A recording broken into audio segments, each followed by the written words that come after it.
Esther 9. Now in the 12th month, that is, the month Adar, of the 13th day of the same, when the king's commandment and his decree drew near to be put in execution in the day that the enemies of the Jews hoped to have power over them, though it was turned to the contrary, that the Jews had rule over them that hated them. The Jews gathered themselves together in their cities throughout all the provinces of the king Ahasuerus, to lay hand on such as sought their hurt, and no man could withstand them, for the fear of them fell upon all people, and all the rulers of the provinces, and the lieutenants and the deputies, and officers of the king, helped the Jews because the fear of Mordecai fell upon them. For Mordecai was great in the king's house, and his fame went out throughout all the provinces. But this man Mordecai waxed greater and greater. Thus the Jews smote all their enemies with a stroke of the sword, and slaughter and destruction, and did what they would unto those that hated them. And in Shushan the palace the Jews slew and destroyed 500 men. And Parishandatha, and Dalphon, and Aspatha, and Poratha, and Adalia, and Aradatha, and Parmashta, and Arisai, and Aradai, and Vajezatha, the 10 sons of Haman, the sons of Hammedatha, the enemy of the Jews, slew they, but on the spoil laid they not their hand. On that day the number of those that were slain in Shushan the palace was brought before the king. And the king said unto Esther the queen, The Jews have slain and destroyed 500 men in Shushan the palace, and the 10 sons of Haman. What have they done in the rest of the king's provinces? Now, what is thy petition? And it shall be granted thee. Or what is thy request further? And it shall be done.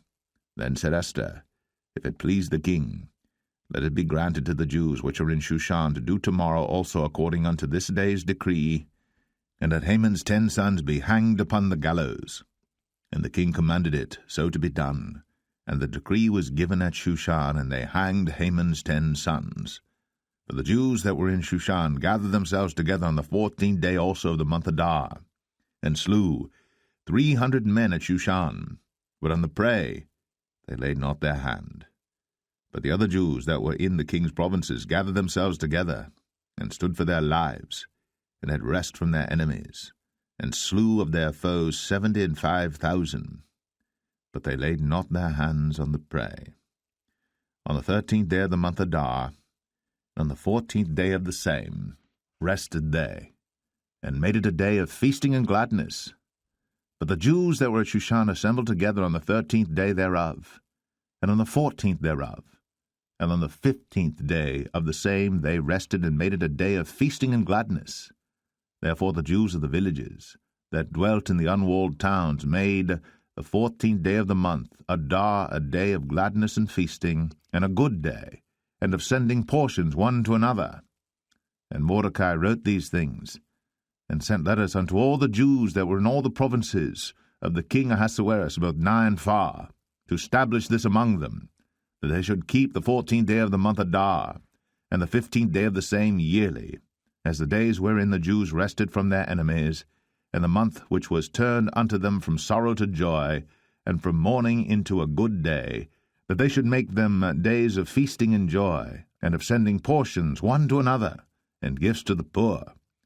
And the Jews undertook to do as they had begun, and as Mordecai had written unto them, because Haman the son of Hammedatha, the Agagite, the enemy of all the Jews, had devised against the Jews to destroy them, and had cast pur, that is, the lot, to consume them, and to destroy them. But when Esther came before the king, he commanded by letters that his wicked device, which he devised against the Jews, should return upon his own head, and that he and his sons should be hanged on the gallows. Wherefore they called these days Purim, after the name of Pur. Therefore, for all the words of this letter, and of that which they had seen concerning this matter, and which had come unto them, the Jews ordained, and took upon them, and upon their seed, and upon all such as joined themselves unto them, so as it should not fail, that they would keep these 2 days according to their writing, and according to their appointed time every year, and that these days should be remembered and kept throughout every generation, every family, every province, and every city, and that these days of Purim should not fail from among the Jews, nor the memorial of them perish from their seed. Then Esther the queen, the daughter of Abihail, and Mordecai the Jew, wrote with all authority to confirm this second letter of Purim. And he sent the letters unto all the Jews, to the 127 provinces of the kingdom of Ahasuerus, with words of peace and truth, to confirm these days of Purim in their times appointed, according as Mordecai the Jew and Esther the queen had enjoined them, and as they had decreed for themselves and for their seed the matters of the fastings and their cry. And the decree of Esther confirmed these matters of Purim, and it was written in the book.